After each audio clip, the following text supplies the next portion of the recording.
So this is lecture 32 by Harvey Friedman on invariant maximality, please. So we're going to continue with this chapter 2 in the 2026 version of this book. I'm buttoning up things. There's still some more polishing here, and I want to start a bit on chapter 3. And I'll go that there will be some significant repetition with the last talk, so I will speed up things that I talked about last time. And once again, we have the new 9 chapters in the book. So the new first part of the book is this, and the rest of it, 5 through 9, is unchanged from 2025.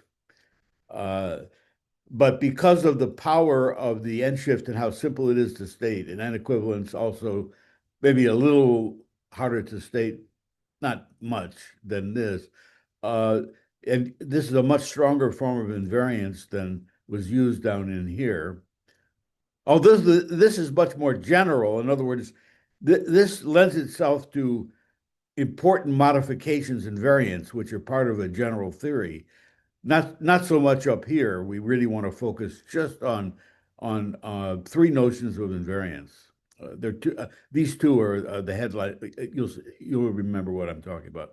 For the 2020, the new stuff, the 2026 thing. So this is the reversals. I want to say something, start something about how I do this reversal. And that's really what I'm going to zero in on for next week. This is a different reversal than this gigantic reversal over here, but it's much easier. It's much easier. And in fact, I think that I can almost copy some of the stuff over here and put it up here. And then I can say down here that I've copied it from up here. you know, lying about the actual sequence of events that actually unfolded. But I mean, up here, I'm talking about. This is good for a general powerful theorem, uses some logic to state that that gives us automatically, we can read off automatically all kinds of variants of the stuff up here, because you don't really know the kind of thing that this might jump into in regular math. And this is very helpful for giving people ideas about what to look at or say, oh, that situation I've seen, blah, blah, blah. Now, the big thing in general math that isn't in here is that general math usually operates with more than the ordering on the rationals. Uh, Usually there's at least addition or something like that going on, or something more than just pure order. But I'm showing here that pure order is enough to convincingly build a new topic of serious interest, which is can only be done with large cardinals, and which is very concrete. All right, so uh, this is chapter 2. Chapter 1 is unwritten, of course, because the actual contents is under some change. And this chapter 2 is what we're mainly talking about, but I do want to get a little bit into chapter 3. But so introduction. So this, I told you that this is an old thing, old background material uh, surrounding O minimality of Q comma less than. Uh, just background. This is the stuff we talked about, which when you don't have to talk about more, is when you have maximality without invariance, you have a clean, simple subject that is doable in RCA naught, and you have computational complexity issues for getting maximal chains. Um, so then we get into the serious thing, the seminal statement, which is much better than anything I ever dreamed I would find in this 60-year program. Um, and it was restated, of course, down here. Uh, and every ordered invariant relation on every Q to the K has a maximal chain containing its end shift. Uh, and then this is the stronger one that you always have an M shift invariant maximal chain. And this one is yet stronger. You always have an N equivalent invariant maximal chain. Then there's the emulator line. I show this is all equivalent, and it has its special charms. And it's the form that's best, I believe, for gifted high school. I've used some very, very watered down case of this uh, in the Arnold Ross program. All right. Then I want to show that just about everything in sight here, all 15 statements, so there are going to be 15 statements, all of them are equivalent. And the version with order invariant relations, the version with order invariant tolerance relations, which are a very important idea. Uh, uh, with maximal, and then what kind of chains? I do this with invariant maximal chains, as I said, but there's a thing called invariant maximal chains. I call it slash unequals, because some authors take a chain to mean any two distinct elements are related. I take a chain to mean any two elements related, and we all have we're all on the same wavelength. Everybody's happy with everybody else. If I also pay attention to this other notion of chain, that any two distinct things are related, and I show that all of this stuff is the same. That all the statements that all this section shows that all 15 statements are the same. Well, no, all 12. I'm sorry, all 12 statements are the same. There are three on each because there are three notions of invariance that we're using. So 12. And the MEM, the maximal emulator form, is a separate list of three things. All right. So then I show this that you can go from this from MEM to ORT to this to one of these. They're all the same up here to this one, and then you can go from this one to invariance. You can go from the inclusion to invariance. This is critical for actually really getting the very, very, very best statement, namely that you just contain the end shift. That's what end shift inclusion means. In this step, there's an idea in this step that's kind of interesting that I will say something about the proof of this. Um, then we can go from the invariance to the stronger invariance, which is n n invariant equivalent, n equivalent invariance.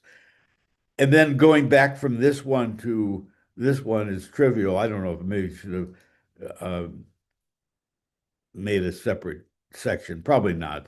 I just leave it this way. And then we go on, and then just this afterthought that you can reduce dimension.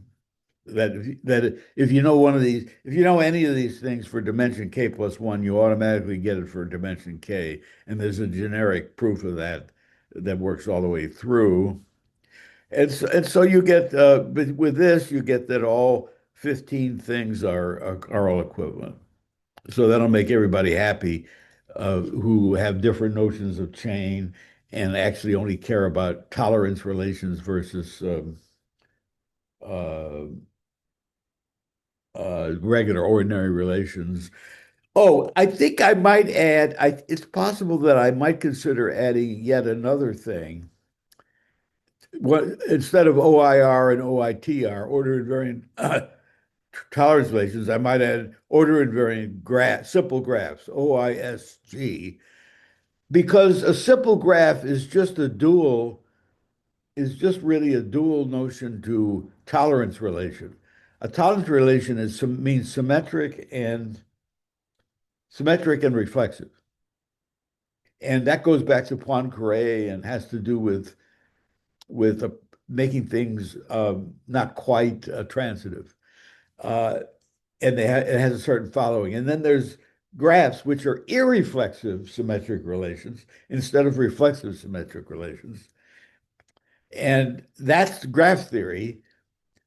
And there's people who like graph theory and don't care about tolerance relation theory, and there are people who do tolerance relation theory don't care about talk about graphs. But obviously, there's a lot of correspondence, and I just might add that as another. So if I just add graphs in here, I also will get a total equivalence, and then I'll have uh, instead of uh, 2 times 2 times 3, I'll have 2 times 3 times 3. I'll have 18 statements here. And then with the MEM, I'll have another three, which is 21. So I might beat this up slightly. And by the way, going from graphs to putting graphs in there is not going to be a big deal. It's just going to just a little bit, nothing much. All right. So now there's a stronger statement than all of these. Uh, which we've talked about before, involving less than or equals. And this stuff feeds. This is the one that feeds right into all the stuff. This feeds into the stuff in the second part of the book, which is the 2025 version of the book. Uh, it's stronger, and I don't know how to derive this. This is the one with intervals. I don't know how to derive this from this other stuff up here by elementary methods. Of course, everything's going to collapse to con SRP because of reversals and proofs. And that's the one that I use when I dig my teeth into how do you prove these things with large cardinals. Uh, just omega 1 in dimension 2, nothing in dimension 1, omega 1 in dimension 2, and so forth. Yeah, I haven't written up this in a polished form, but we've been over this kind of thing before, and that's not.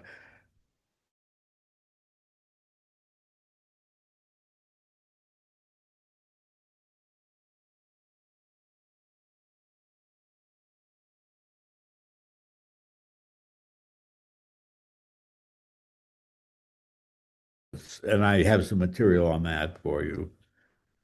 This is how to make things formal. This has not changed. This has been around for a long time. Oh yeah. So taking the interval version, which is not quite as nice as the full version with Q.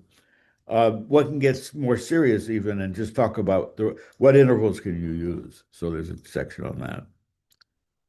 And this is the one that links the 2026 book to the 2025 book.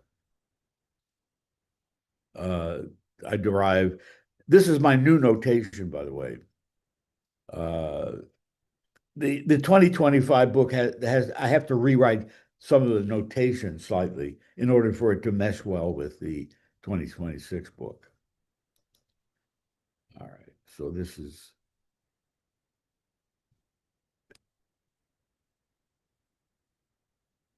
and this is the seminal statement end shift inclusion. Uh, the end shift maps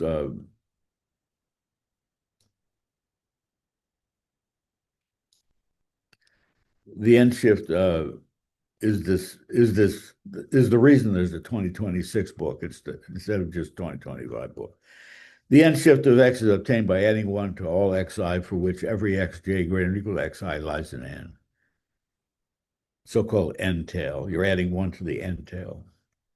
The end shift of a set is the set of end shifts of the elements. I have these are the better. I like much better at 3 dimensions to tell you what the end shift is. And then there's an abstract way. You can line them up in increasing order, then take the real chain, the physical chain, the physical tail of n, the physical tail that lies in n, and then add one to those, and then put it back to its original order. And we have invariant. We have three kinds of invariance: function invariance, equivalence invariance, and local invariance in the book. This one is only for the 2025 part of the book. And these two are what we're doing now. All right, so here it is. Every order invariant relation on every acute of the K has a maximal chain containing its n shift.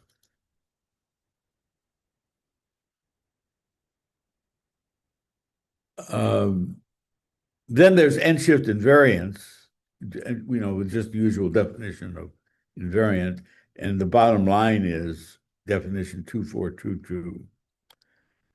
S is n shift invariant if and only if for every x in q to the k, x is an s if and only if n shift of x is an s. We don't need a double thing there. N shift invariant variance statement is every order invariant relation on every q to the k is an n shift invariant maximal chain.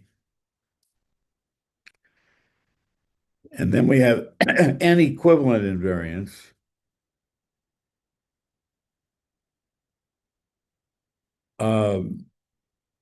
Well, I do it abstractly, even though I don't really use it.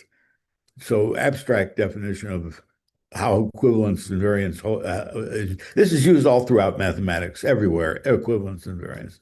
And I'm not changing anything in the way it's done in math with an ambient space, but we don't need an ambient space because we just have one space q to the k.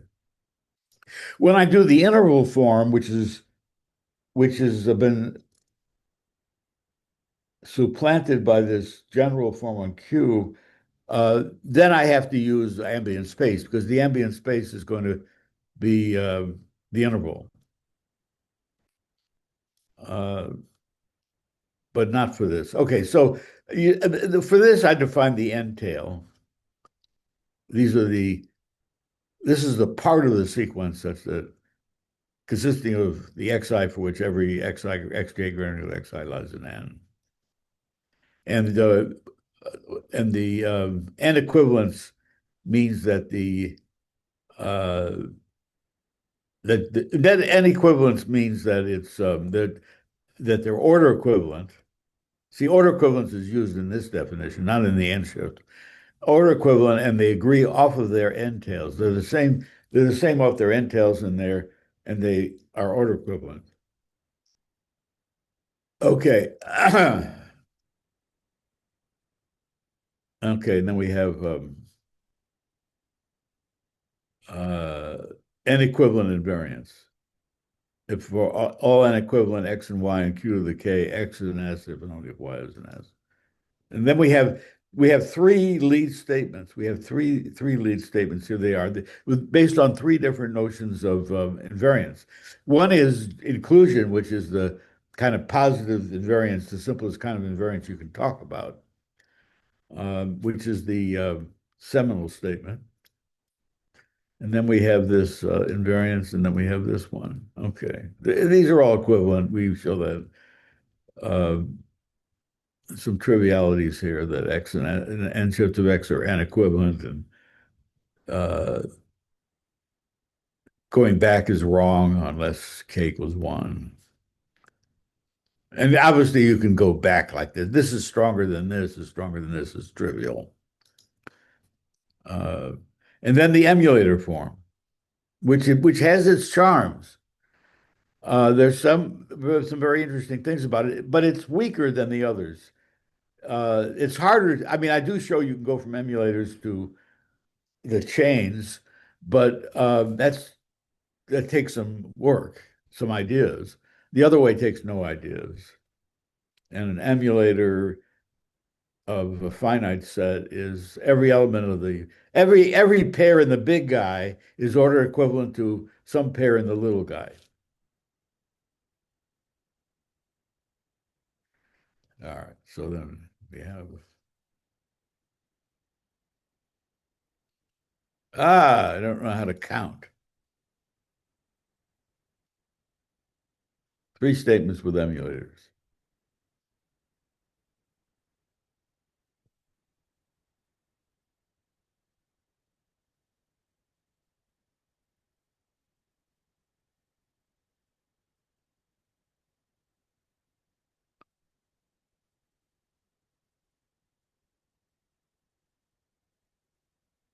Okay, now this is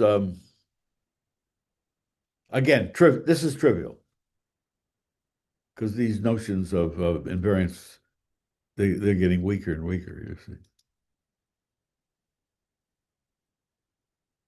Okay, I don't know why I got all this blank space. By the way, I know how to fix, I'm going to fix the blank space in some of these PDF files because I bought Adobe Professional and I just have to sit down and start using it so I make the PDFs better. All right, so there are 12 statements here that we can use chains and any three of the invariance notions. We can use change not equal. That means any two distinct things are related, and we can use any of these. And we can use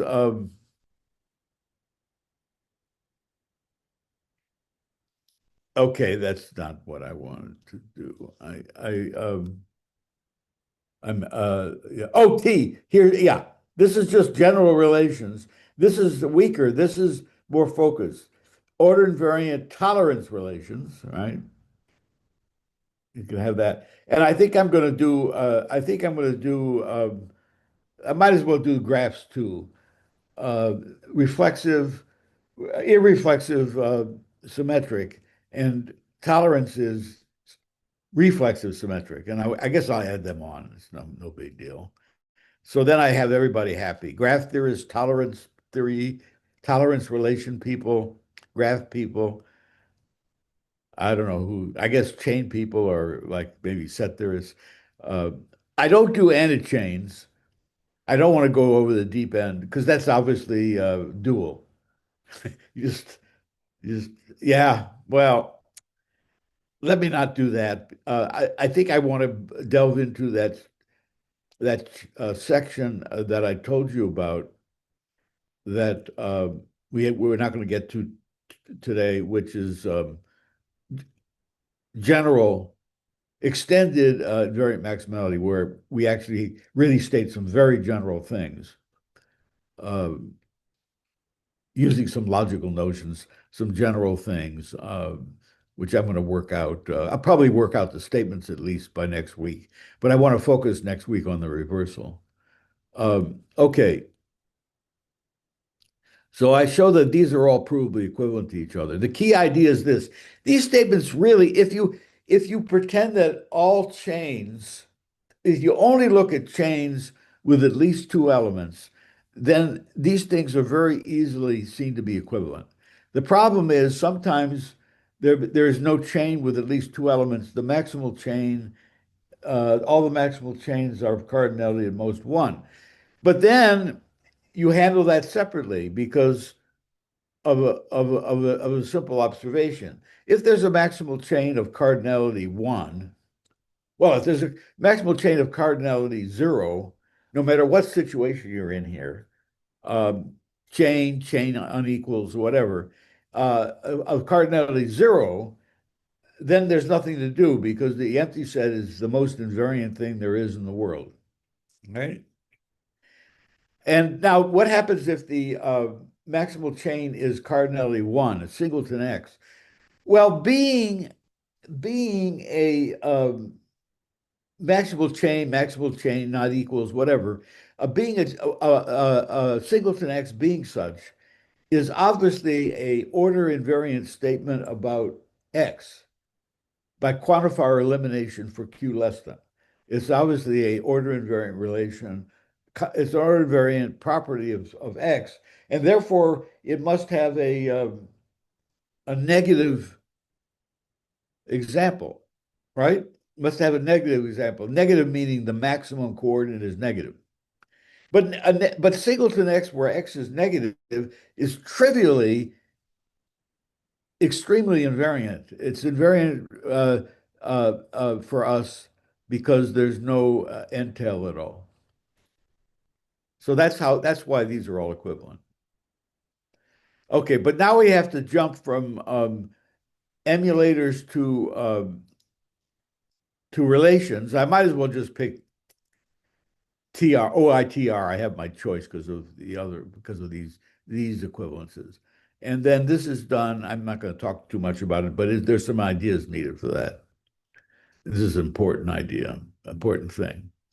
Um, and then in order for me to get to do this, yeah, I do say something about that. I need to do an intermediate statement. Here's the intermediate statement. See that P? That means progressive. A progressive relation is a tolerance relation where if you jump up like this, you're related. Max X less than min Y. And then I show that you can go from emulators to get the progressive ones to work, and then a different argument to show that if you have the progressive ones to work, then the tolerance relation ones will work, and then you get this.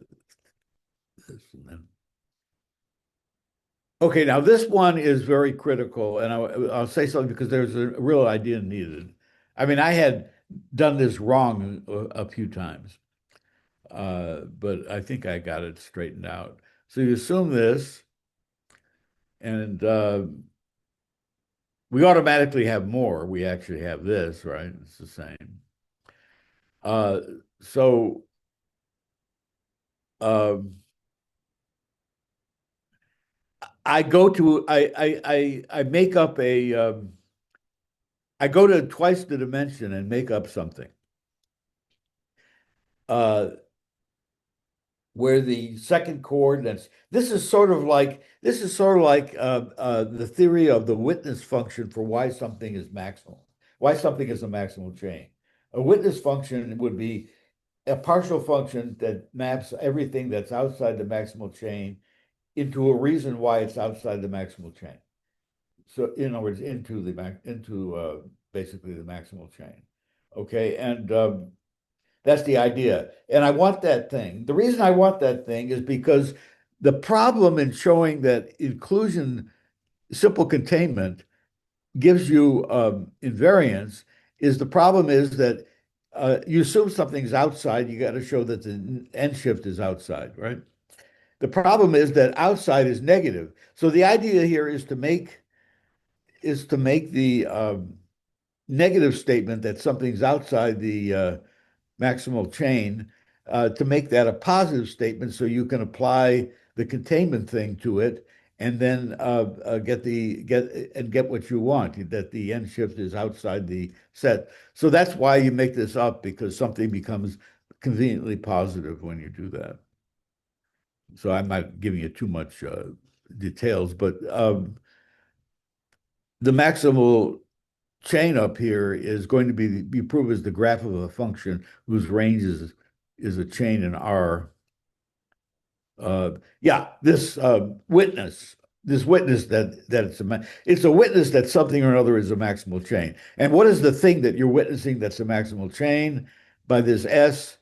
It's actually the range of S, but together with a default, namely the things that are related to everybody. There may be such things. Maybe such things. And then if something is outside this maximal chain, then something really positive happens. Uh, that the end shift is not going to be in here. You show that the end shift is actually also not in here, and that's exactly what you need to get the invariance, the shift in the end shift invariance. So you get this. You have to turn something negative into something positive, which is also very good in regular life, isn't it? Turn something negative into a positive. All right. And then I have a way of going from invariance to this more powerful one, the most powerful one I consider, NEQ. And the idea is I need an intermediate statement uh, that I just look at the uh, I make something not n shift invariant, but more n shifts of I invariant. N shift I, meaning that you don't add one to all the terms in the n tail. You add one to all the terms uh, uh, that are low in the n tail, that are at any particular position in the n tail. In other words, there's at least I values that are higher in the n tail. So here's the n tail. You normally you just add one to everything in there. Well, instead you just add one to everything in here, where this is the number I that's being corresponds to the number I I'm talking about. Right? And then you show that statement actually does follow from the regular one because you can add some dummy arguments. You can add some dummy arguments to make sure that things can be not in N and play around with that. By the way, there's a lot of stuff in here that dimensions change in these various equivalences, and that's subject for research. One can consider this kind of thing. Um, of course, it is mixed up with what we want to do with dimensions in the reversals too. Uh, all right, and that's a topic that has to be cleaned up. How we're going to approach all that. Uh, so we go from NSH to NSHI, uh, and we go from uh,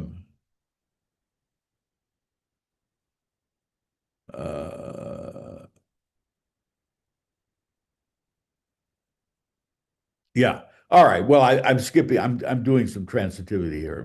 Then we can go from here to this one because we go from here to this one. Yeah. So probably in the text, I go from here to this one, and then quote that or something, and then uh, no, yeah, and then okay, then finally we can actually go back to mem. So then we get a circular chain. We get a circular chain. So we get all these, uh, yeah, 9 statements. Now it's actually 12 because because I have the unequals one. So there's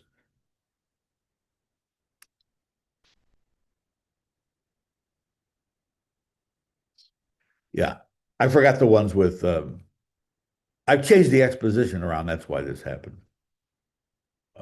Oh, and we get these. So it's actually 15. I'm sorry.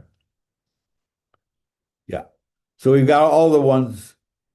Uh, and I decided that this section is going to be put in here. Um, so I've kind of screwed up the order of ideas here. Yeah, here's where I introduce this is not the way the book will read. There'll be a consolidation of this. Yeah. But anyways, the idea is here's the point. You get all these things. These are uh, all equivalent. Yeah.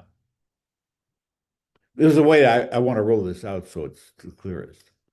And it's very important to have this triple notation where you pick one, because otherwise, it takes forever to write anything. Yeah. Okay. And then there's just this thing about dimension reduction. Uh, and there's a way because uh, you can always add another dimension and and look at this. In other words, the maximal chains will just be the old ones with where you apply alpha to them. In other words, you just add a dummy argument at the end, which is less than the min, so it doesn't interfere with your invariant stuff. Uh, it doesn't interfere with it's not part of the tails or anything. Yeah. So you get this dimension reduction, for everything in sight. Um, this can be with not equals also. Yeah. So I have to find some way to say this. This is a little bit stronger, right? It should be. All right. Then there's initialization. So this is the statement that I really, this is a very natural extension. Um, and it reads as follows. Every order invariant relation R on Q to the K has an n equivalent invariant S, where each S restricted to less than or equal to n is a maximal chain in R restricted to less than or equal to n.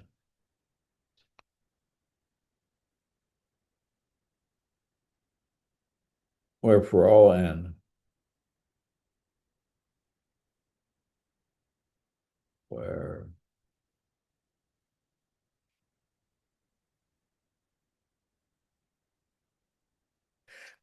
yeah, the convention in this book is that unless stated otherwise, letters like N, M, and R, S and T, I and J are positive integers. That's stated, uh, in introductions and stuff like that. Okay.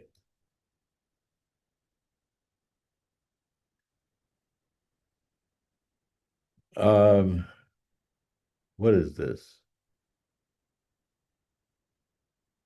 Okay, first of all, this has to be I means invariant. Yeah. Okay. Actually, the dimension reduction probably needs to be stated also for this. I have to, there's a generic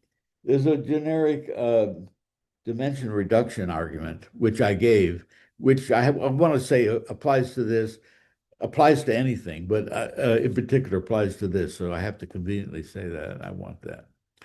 All right, and then we go through the proofs, which we talked about last time. We're not going to talk about them anymore until they get. Maybe I will when they get super polished. When they get super polished, I'll run through how I set everything up.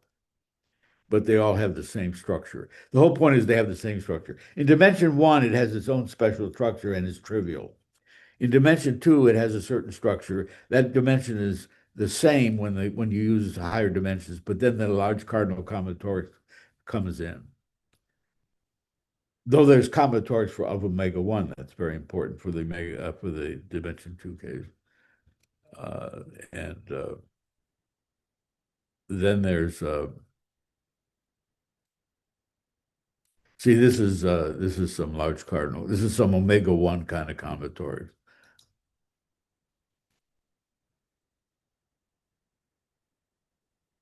Okay, so that's how you do it in dimension two. And then I do it for all the others the same with the exact same method, except the common in each case it's basically the only real change is the combinatorics in section three, in the section three of these arguments like here and like here. Okay, now optimality. I did some work on this. It's not quite finished, polished, and all that, but it's set up pretty well. All right, so I have to define what. Remember the definition of order equivalence. Order equivalence, way in the beginning of chapter two. The stuff that we don't go over, that preliminary stuff, order equivalence. But this is n order equivalence. So n order equivalence means order equivalence, and you're in n at the same positions. You're in n in the same positions.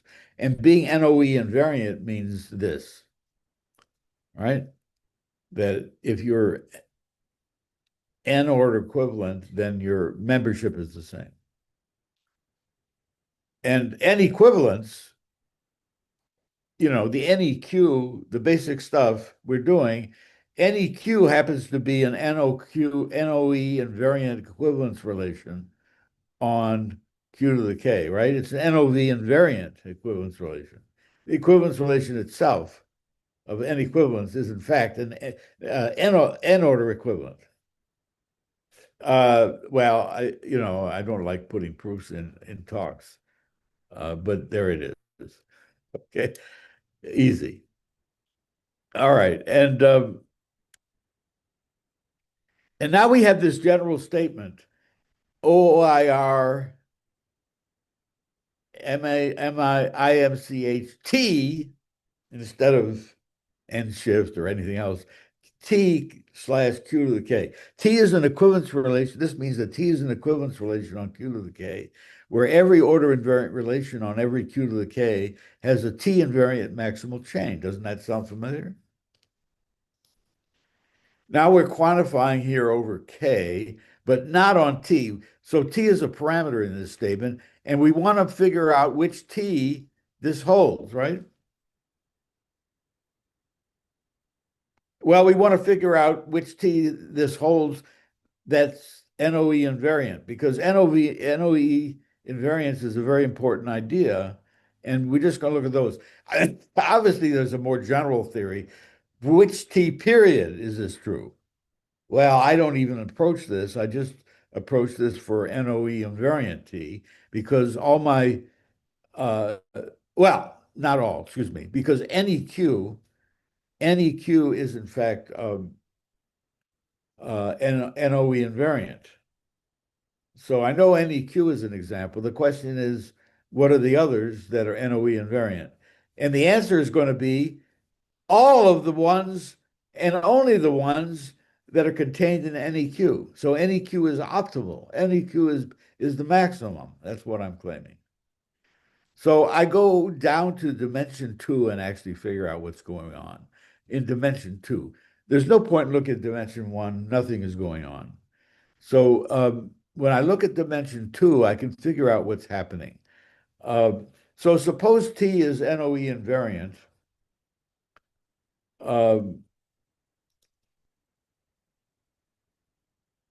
Suppose T is NOE invariant equivalence relation, and it holds. I want to get some consequences.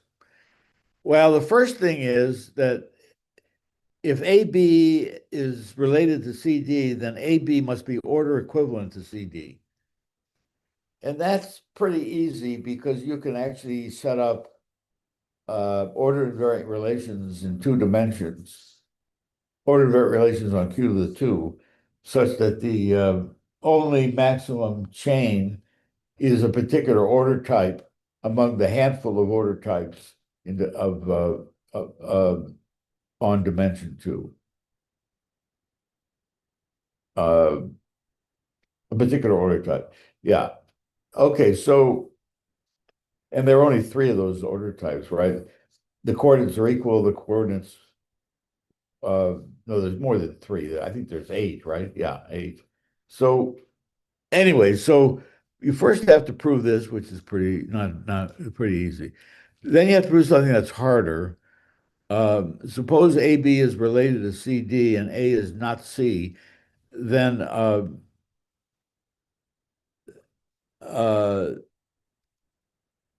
then A must be equal to C and also B and N. See, because you couldn't have a half here and a third here, because that would mean that I could put any number here whatsoever and any number here that's different, that's between 0 and 1. You see? Because of the invariance of the NOE invariance, I could change those around because they're not integers. And that's not possible. You can't have that much invariance. You can trivially show that that is not going to work, having nothing to do whatsoever with the second coordinates. Okay, and it's also true the other way. The other version where B is not D, then B must be in D and N. All right. Now you can't have AN. Um, what am I talking about? If I have AN and A, yeah. What did I mean to say here? Um, let's see. AN. Yeah, yeah. I think I need to say this. If I have AN and AM, then A is not in M, and A is not in N. Then A is less than N and M. This is what I wanted to say. Yeah, you can't have it higher and not an integer and have the number lower, like 5, because then you can move this one around because it's not an N, you can move it around because of the NOE invariance, and that's just not going to work. You have to prove that doesn't work. I don't want to say too much more about this. Maybe I will next time. All right. And then uh,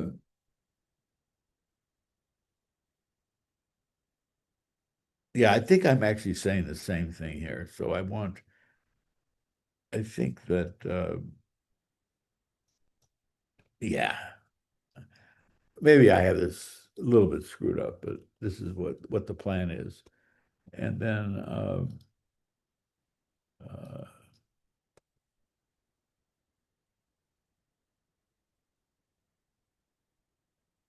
okay.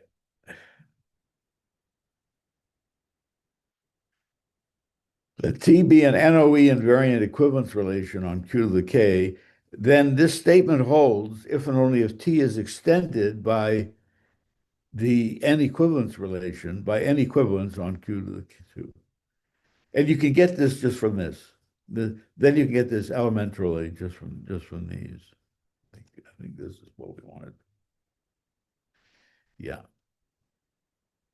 But now how do I lift this to higher dimensions, to dimension K? Well, here's the lemma that you really need, which is the combinatorial lemma. Let T be an NOE invariant equivalence relation on Q to the K, where OIR of IMCHT Q to the K. If P1 through PK is equivalent to Q1 through QK, then for each I and J, PI, PJ is N equivalent to QI, QJ. In other words, if I have K dimensions and I look at any two dimensions, numbers, both the same on both sides, we can make all the other coordinates dummy coordinates, and you've got to be good. You got to be good for that. In other words, you can derive.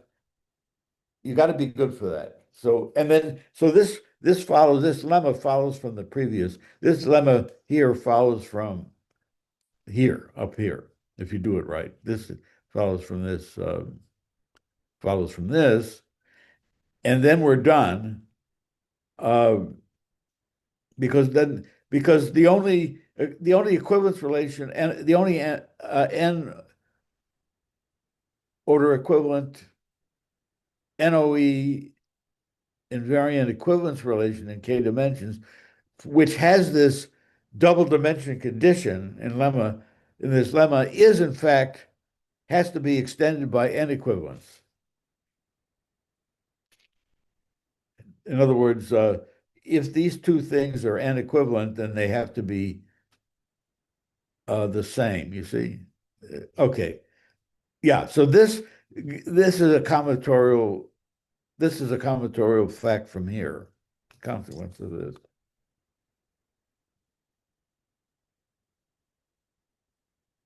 Okay.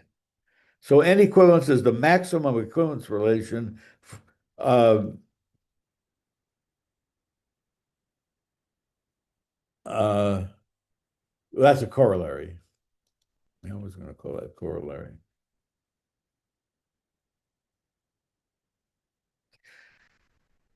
It's the maximum equivalence relation.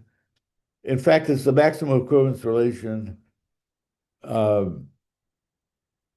is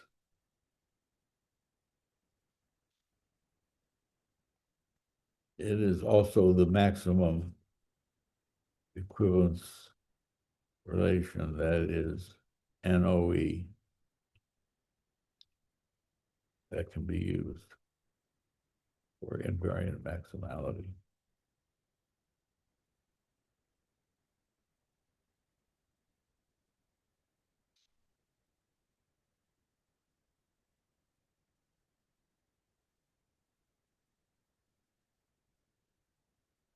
And I think that this is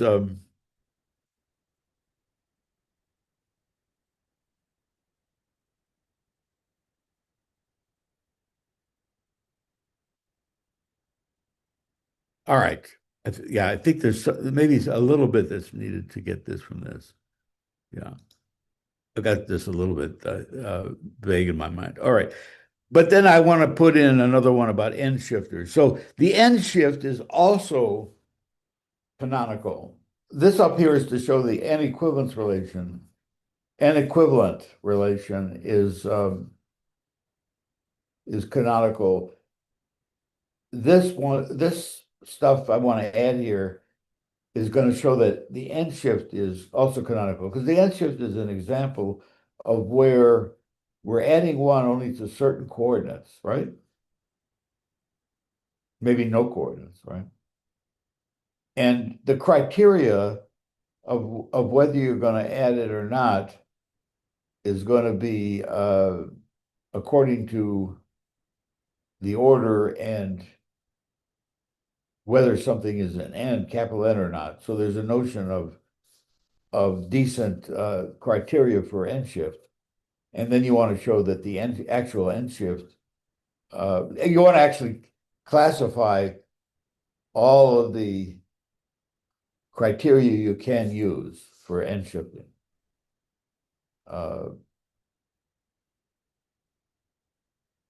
So that is a useful extension because this up here is showing NEQ is a canonical. We want to kind of show that N shift is also canonical. Well, it won't be. Yeah, I'll figure out what the N shifters are, and maybe the N shift is just one of the N many N shifters, but it ought to be have some canonical property. Um, yeah, I'll work that out.